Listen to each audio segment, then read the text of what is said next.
We're all done. We're forward looking now. Nothing, let's do away with the whole forward backward. We are forward looking. We are looking forward, unfortunately, into fascism. It's not back there, it's up ahead. But this, so the Undertow, I was looking at the first part of the book is these sort of other sort of stories before Trump that lead us into that. And one was this church in Miami called VU, and it's sort of part of that hipster, a hipster church movement with like one cool word. And the pastor of VU is this guy, Rich Wilkerson, who is, I think, the great nephew of David Wilkerson, The Cross and the Switchblade, which maybe this audience will appreciate because I love that the designer did this. The cover is at the church, The Cross and the Switchblade. So he had a real hipster church. He's Kanye West's pastor, Justin Bieber's pastor. He's a beautiful, beautiful man. Looks like Leonardo DiCaprio, reminds you of it every moment. I originally went to write about them for, I can't remember if it was Esquire or GQ, one of those magazines for well-dressed men, which I am not. And they were so disappointed when I showed up. This is not, because they are gorgeous. And there's no crosses in their church. There's not a whole lot of talk about Christ. There was more talk about Leonardo DiCaprio than there was about Christ.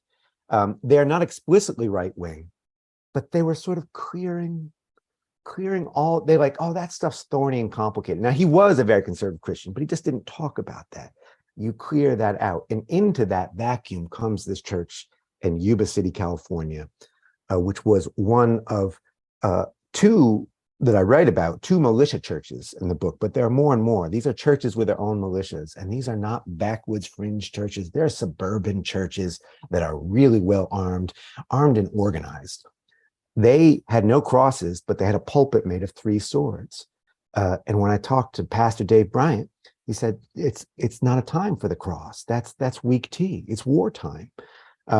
Some people might actually have seen a viral video of this church in which they presented General Michael Flynn, Trump's first national security advisor. And if Trump returns in 2024, he has said he will make FBI director. They presented him with an AR-15, about which he joked he would go hunting in Washington. Less noticed was that they presented Pastor Dave with a customized AR-15 too, and on it in Hebrew was Joshua 1:9, which has come to be taken in these circles as a battle verse. And I always think about this too, in the way, like, spiritual war can, of course, be understood like jihad, right? It's personal struggle. Like you can be engaged in spiritual war when you try not to envy your neighbor, or you can be engaged in your spiritual war when you have an AR-15 with, as so many do now, have Bible verses inscribed on them, and you see this, and you have Tuesday night new militia recruit training, and your Jesus is a warrior Christ. There's another, in the other militia church I go to in Omaha, Nebraska, he describes Jesus. This is a guy, both these guys, by the way, are minor celebrities. These are not fringe characters. Pastor Hank Kuhneman is on a show called Flashpoint, openly pro-Civil War. Trump was just on the show in Omaha. And Pastor Hank and the service I go to describes Christ as appearing to him in combat fatigues and a tight white tee, and he's ripped. And I mean, you hear the militants. It's also important, I think, to hear the eroticism of that. Then he describes a vision in which the whole roof of the church lifts off, and as he calls it, an Indian chief, wearing the biggest headdress he's ever seen, hurls a mighty spear down and says, "Take this spear and take back America."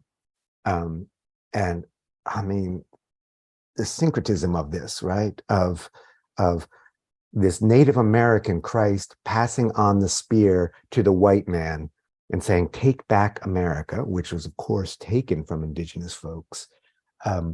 Well, they're talking about, I like the Big Lebowski. Ashley likes the Big Lebowski. You like Jesus. Pastor Hank likes Jesus too. So I guess we have common ground. This is part of why I find the phrase common ground very troubling.